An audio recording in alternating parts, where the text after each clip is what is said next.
Pa-heart naman kay Coach Beth. Grabe, ang galing niya ha. Talaga naman. Napaka busy-busy pero ayan, sinishare niya sa atin yung ang kanyang mga natututunan natin about dito sa ating Herbalife community, itong Virtual Nutrition Club. Ayan. Thank you so much. Ayan, ako naman po si Olive Tahonera.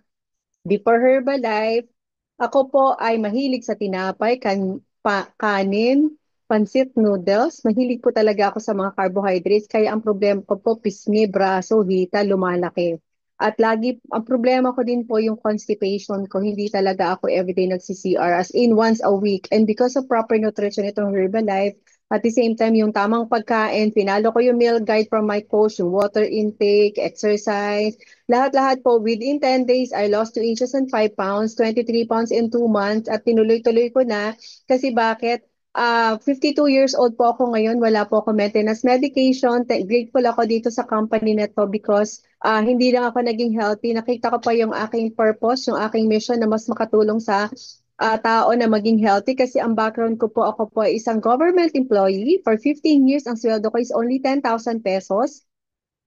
Because of this event, kagaya po ng spectacular na huwag niyo pong imimiss, yun po ay kaya magbabago ang inyong 2026 because of that event, 2026 spectacular. Nag-spectacular talaga ang taon na yon kasi doon ko na-realize na ang sweldo ko kahit i-total ko ng isang taon, hindi ko talaga mabubuo yung aking pangarap. So, sa Herbalife business, kailangan mo lang sipagan, tiyaga, training, ituro lang mga natututunan mo, i-apply ang mga natututunan mo, pwedeng mabago yung buhay mo at mga taong dinadala mo sa Herbalife. Kasi ang nangyari po sa akin, yung first income ko, sinare ko lang yung result ko. Tapos minsan hindi na kailangan ng sales talk eh. Yung mga kakilala mo, sila na yung kakalabit sa'yo. Anong ginawa mo? Ba't ka pumuti? Bakit pumayat ka? Bakit hindi ka na masungit? So, share mo lang kung ano yung iniinom mo, yung shinare kanina na healthy breakfast. First income ko was 5,000 pesos and then ang nangyari po, ginalingan ko na. Naging 10,000, napalitan niya na yung sweldo ko hanggang sa sobrahan niya pa. Umalis na po ako sa trabaho ko. Ginagawa ko na po full-time yung Herbalife at ang maganda po doon po ako nakabili ng sasakyan, nakapag-travel.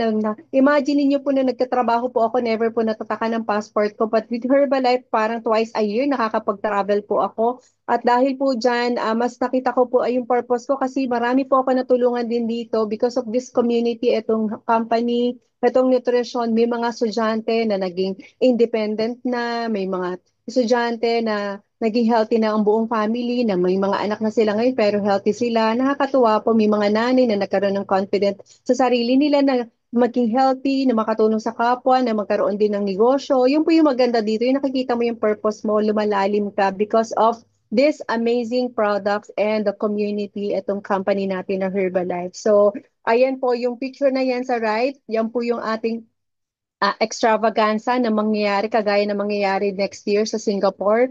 Imagine niyo po, 20,000 delegates po ang nandyan from different countries. Inawardan po ako kasi 20 years na po ako nagtitake na Herbalife, 2 dekada na.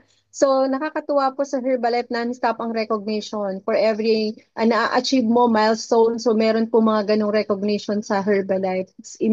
Tapos, ang maganda po dyan, by 2026 extravaganza, lahat po ng mga members, lahat ng newly signed up, pwede po mag-join sa ating Herbalife Extravaganza sa Singapore. Kasi nga po, ang qualification, maging sign up ka lang or new member. So, pwede nyo na pong dalahin lahat ng kakilala nyo. Mag-book na kayo ng flights kasi nakadeclare na po ng yung dates kung kailan at saka saan para po mas mura yung ating mga airline ticket at saka hotel. Ayan. So, dahil po dito, excuse me, mas nakita ko yung aking purpose at mas nakita ko po na mas marami pa talagang pwede pang matulungan, pwedeng matutunan at pwedeng maging, tas kapag tuloy-tuloy mo lang ginagawa yung ating mga daily activities at ang ating mga purpose in life. So, mas lumalalim ka, mas maganda. Ayan. So, eto po yung napakagandang topic na isi-share ko po sa inyo with this, which is about fats. Ayan. Sabi nga po,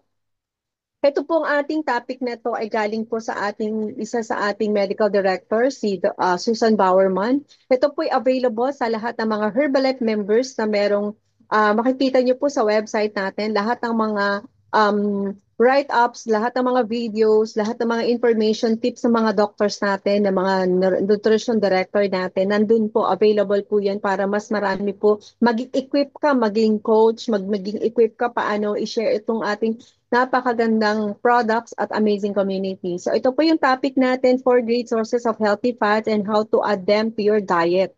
Di po ba ang daming nalilito? Ano nga ba ang ano? Kasi akala nila lahat ng fats ay bad. Meron po tayong good fats, which is yung kailangan nating ilagay sa katawan natin. So ano-ano nga po ba yun? Ayan. So next. Ayan, eto na po. Ang good fats, eto po yung sinatawag na such as unsaturated fats and omega-3 fatty acids have the opposite effect. In fact, healthy fats play a huge role in helping you manage your mood, stay on top of your mental game, fight fatigue, and even control your weight. Napakalaki na po ng purpose ng good fat. So imagine niyo po, even pala yung mga pag magiging mainitin ng ulo, yung mga laging pagod, yung mga laging hirap na hirap mag-manage ng weight, sa ano rin, related din yun sa fat, no? Dapat good fat ang pipiliin mo.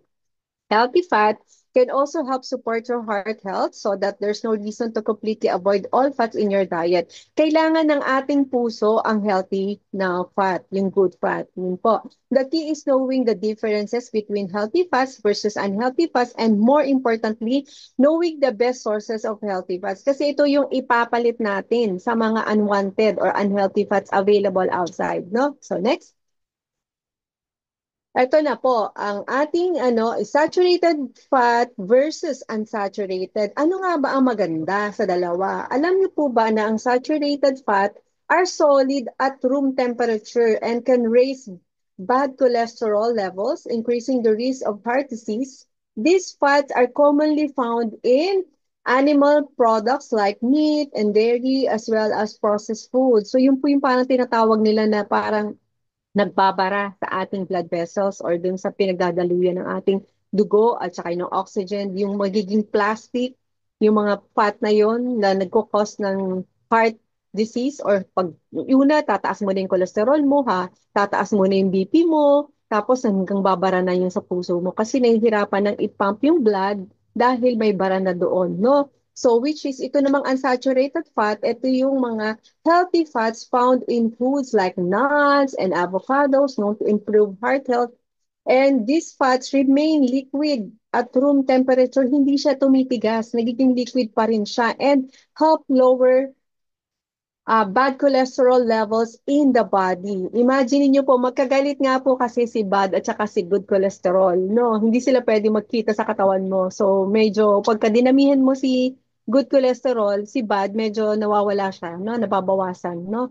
Okay. So the fats you can eat can be divided into two broad categories: saturated, which is unhealthy, and unsaturated. Ito yung healthy fats. So yun po yung pipiliin natin. Sa mga labels, food labels na makikita nyo po sa grocery, may mga nakalagay po ng saturated fats at saka unsaturated fats. So, mas maganda mataas yung unsaturated fat. Yun yung piliin mo kasi yun po yung mas kailangan ng body natin. No? Okay, so next.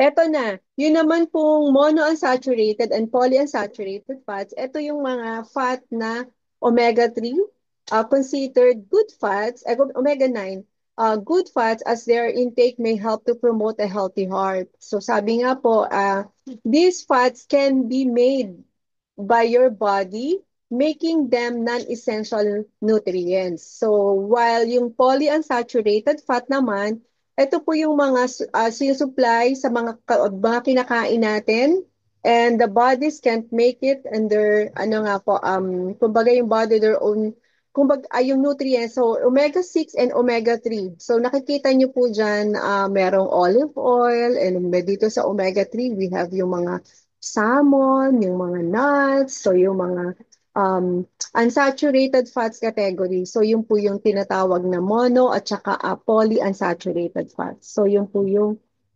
hinimay, no, na dalawang kategorya, no? Omega 6, omega 3, and omega 9. So makikita nyo po yan sa mga fish oil, sa mga fats, yung mga nakikita nyo na supplements, no? Nakalagay po siya. So next. So healthy fats and weight management keep your calories in check. So na ito po yung mga tips. One thing to keep in mind is added fats to do calories to your diet. So idadagdag po talaga natin yan. All oils, for example, regardless of their sources, like about 120 calories per tablespoon, may calories pa rin po yun. Kahit good like olive oil, may calories pa rin po siya. 120 calories per tablespoon. And small amounts of fat can add a lot of flavor to foods. So use them sparingly and focus on the healthy ones. So pwede naman nating ilagay pero konti lang din, no? A little amount, no? So next please. So ito na yung top list ng foods with merong healthy fats. Kasi niyo po bang malaman? So ito na yung po yun. So next. Eto na, we have nuts and seeds. Kaya makikita nyo po sa mga grocery, ang mamahal itong mga nuts na to, almonds, pistachios, walnuts, pecans are considered tree nuts which have more heart-healthy omega-3 than peanuts which aren't actually nuts, they're beans. So, eto po yung mga tips para mas makakuha ka ng nuts and seeds into your diet. Dapat po, handful lang of oil nuts mix of filling snack. Hindi po isang bowl. Ano lang, isang kamay mo lang ganon. Kung ano, yun lang yung dapat nakakainin mo for a day, no? Try stirring some nut butter into oatmeal, yan, yogurt, or protein shakes natin, or spread some of apple slices for a quick snack. So, yun po yung ating mga pwedeng ilagay, no? And sprinkle nuts or seeds into your shakes or green salads on top of cooked vegetables, yogurt, or hot cereal. So, pwede naman po siya. So, ginagawa po yun natin sa ating mga shakes, sa ating mga snacks. So, nilalagay natin yung mga seeds na to. So, para mas mag-add pa ng a little fat, na healthy fat, na nakakabusog at kailangan ng katawan natin. So, yan. Pwede po natin gawin, no? So, next please. Eto naman, when it comes to olive oil and olives, so ito po yung mga richest sources of heart-healthy monounsaturated fat. Kung yung flavor na yung extra virgin oil, olive oil is too strong for you, look for light olive oils. Yun daw po, light olive oils which have the same calories as regular olive oil but are lighter in flavor. So paano ba natin gagawin yon? Use olive oil to replace vegetable oils and butter when you cook. So yun, pwede po natin gamitin. Make your own salad dressing with 2 parts olive oil, 1 part lemon juice or vinegar, and salt and pepper to taste. So yan po yung pwede mong ihalo. Hindi na gumagamit ng mayonnaise. Kasi bad pat po yun. Dati nilalagay ko pa yun sa ibabaw ng fish. So sayang naman yung fish, di po ba? Naging unhealthy na rin. So ngayon pwede na po natin gamitin sa mga ganito, no? Use a tiny bit of olive oil to flavor cooked vegetables. Yung iba nga po nilalagay sa salad eh. Nilalagay sa top ng salad yung olive oil natin. So pwede niyo po yung gawin sa bahay natin at ipakain sa ating pamilya. So next please. Ano pa ba? Eto na, seafood. Ayan, ako love na love ko po talaga ang seafood kasi especially yung fish, fat naturally contains heart-healthy omega-3. But most of us simply don't eat it as open as we should. Yet, that is couple of times a week. So mas maganda nga daw po, mas madalas ka fish kesa sa chicken kasi mas maganda po ang good fat ng fish, no? At madaling i-digest. Canned tuna and salmon are super convenient. So meron naman pong available yan. Flake some tuna or salmon on top of your green salad for a quick meal. So pwede po yun ilagay, no? Frozen cooked shrimp and scallops are easily added to soups or pasta dishes. Kung mahilig ka naman sa pasta, pwede mo ilagay ito, no? And then try using instead of chicken in some of your favorite dishes like tacos or one dish meals. So ilagay niyo po yung fish instead ng chicken sa mga tacos, no? Order fish more often when you eat in sa restaurant. Kaya nakikita niyo po sa restaurant, pag inano mo, pinili mo fish, iba yung level ng mahal. Pero yung kasi yung kailangan ng katawan natin. Wala naman pong mura na pagkain na kailangan ng katawan natin. Usually yung talaga kasi bakit? Yun yung kailangan at mas magiging healthy tayo doon. Smart nga po yung pagpili natin ng pagkain natin, no? So fish talaga the best. Okay, so next please. Eto na avocado. Ayan. Although seasonal po yung avocado, kaya pag season ng avocado, talaga naman, anuhin na natin to, no? Talaga i-maximize natin. An avocado is technically a fruit of a good source of monounsaturated fat. Kaya po talaga the best yung avocado na yan. Here are few of my favorite uses for avocado.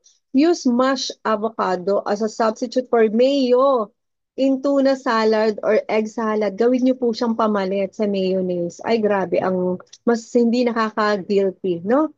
Mash into guacamole with a little lime juice and salt. Dagdagan niyo po ng salt, but use cut veggies rather than chips for dipping, no? Huwag na po mag-chips. Ang ilagay mo na lang slice na cucumber, yung kulay white, yung favorite ko yun. Tapos, carrots, yung mga ganon, no? And then, avocado pairs really well with eggs. So, yun po, pwede niyong ihaluan ng boiled egg. Try a few slices in an omelette or on top of hard-boiled eggs. So, di po ba sa mga omelette na siniserve sa restaurant, nilalagay nila yung avocado. So, sa bahay, pwede mo ring i-prepare yan sa bahay. At usually po, hinahalo din namin yung avocado sa shake. Ay, ang sarap. Grabe. Ayan po. So, next. Ayan na. Ano pang ang iba? Yes, you can have fats in healthy diet, but only if they are right ones. Healthy fats from foods like fish, nuts, so tandaan po natin yung mga pinakita kanina, seeds, olives, and olive oils, and avocados can help provide your body with the essential nutrition you need. But remember to watch those calories, even though they're healthy fats, may calories din siya. Pwede rin mag-add sa daily na kinakain mo. So make sure po na susundan pa rin natin yung meal guide mo para makita mo yung result, especially sa weight, kung ikaw ay merong goal, weight loss goal. So, make sure po na nasusunod mo pa rin yung calorie mo per day. No? So, next please. So, ano nga ba ang sources ng omega-3 sa Herbalife? So, napakaswerte natin na meron tayong napakagaling na produkto. Ang tawag po dito, Herbalife Line. Boost your omega-3. Yung mga binanggit ko po kaninang mga pagkain na matatagpuan nyo na po dito, i-add to cart mo lang kung ikaw ay isang member ng Herbalife. Kaya po lagi po every month, ito po yung monthly supply namin at even my customers, love na love and members, love na love po nila tong Herbalife line. Kasi po, bakit? Instead na mag-grocery ka ng napakamahal na fish, napakamahal na mga nuts na hindi mo naman pwede kainin everyday dahil mahal, mag-add to cart na ka na lang nitong omega-3 na Herbalife line kasi may EPA na siya, may DHA, nakakatulong siya for heart, for bones, for mga joints, ayan. At nakakatulong din po siya kasi may omega-3 essential fatty acid siya. At ito pong omega-3 essential fatty acids is an important constituent found in each cell of your body. Kailangan po talaga nating ipakain sa cells natin tong omega-3. Kaya naman, pag inad mo to sa program mo, iba yung skin mo, iba yung hair, iba yung nails, iba yung tummy area, lumiliit. Grabe, ang galing po talaga nitong produkto na ito. So, magkano ba pag inano mo yan, kinompute mo, kung ikaw ay isang customer, ask your coach how much yung magkano yung SRP nitong omega-3 na to. Tapos i-divided by mo siya ng 90 kasi ano po to 90 soft gel po yan. So that's good for 1 month. Napakamura lang po. Lalo ka na kung meron ka ng membership, meron ka ng 25, 35, 42 or 50% discount. Ay grabe. Parang hindi ka na magtitipid. Sobrang ganda po nitong ating Herbalife line. Kaya din po, mabilis po yung mauubos. Kaya make sure po na meron ka niyan every month na supply para sa iyo, sa pamilya mo. At sigurado ako, mas makakatulong to sa pamilya mo, especially kung may kids ka na nag-aaral, kung meron kang nanay na mga senior, nakakatulong yun sa mga joints. Ayan. So, kaya naman po kami, love na love po namin ang Herbalife line. So, kaya po, so next. Kaya po talaga, yan, everyday, yan yung supply namin sa bahay, lalong-lalo na sa umaga, sa tanghali, sa gabi, 3 times a day. Iniinom po namin siya, yung Herbalife line na yan. So, meron po akong mga customer like mga estudyante na ang ganda ng result nila dyan with the Herbalife line, yung mga nanay na talaga namang hirap na hirap mag-weight loss, mabilis lumiit yung tiyan, tsaka mapapansin mo yung hair, iba yung glow, iba yung shiny, yung mata, kasi nga po good fat eh. Tapos yung skin, kasi po naalala ko dati nung bago pa lang ako sa Herbalife, sobrang sinunod ko yung meal guide as in para ang pagpayat ko natutuyo kasi nga kulang ako sa tulog, nag-work pa ako that time, so meron akong 8 hours job, ginagawa ko part-time yung Herbalife, tapos medyo nag-dry yung skin ko because of yun nga din puyat, kulang sa pahinga, tapos yun nga, sabi sa akin, alala ko yung sabi sa akin ni Mother Arlene, Olive, ilang shake ka a day kasi hindi kailangan na i-follow mo dahil weight loss o weight maintenance ka na, one shake lang. Mas damihan mo yung shake kasi dagdag siya sa muscle kasi nga muscle gain na dapat ang program. At the same time, yung Herbalife line is good fat, pinadagdag niya talaga sa akin yan para mas lalo mag-glow up yung ating skin. So, I love Herbalife line. So, with that, I hope nakatulong po sa anyo itong topic na to. Thank you so much. Back to you, Coach.